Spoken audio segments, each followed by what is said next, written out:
So yung mga asing ko, bali Pasko na naman at mapapasubo na naman kami ni Gobrea dahil sandamukan na naman ang babalutin natin mga regalo mga asing ko. Kung makikita nyo mga asing ko, halos hindi pa kami nag 1/4 sa dami na babalutin namin mga regalo. Alas 2 na ng madaling araw. Kaya sigurado puyatan to mga asing ko. Kaya naman nakibalot na ako kay Gobrea para naman agad kami matapos mga asing ko. Dahil marami-rami tayong bibigyan mga customer mga asing ko ng mga regalo. Syempre, pati na rin sa mga mahal natin sa buhay. Meron silang regalo sa atin mga asing ko.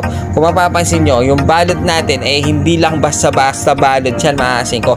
Pang professional na balot yan. Dahil minsan lang naman sa isang taon ng Pasko mga asing ko. Kaya tinodo na namin ni Gobrea para mabigyan natin halos lahat ng mga customer natin dahil sa sobrang dami mga asing ko. Sana umabot, sana mabigyan natin lahat. Bali nangalahati na kami mga asing ko sa pagbabalot pero hindi pa tapos dahil nga medyo inaabutan na kami ng antok mga asing ko pero kinakaya pa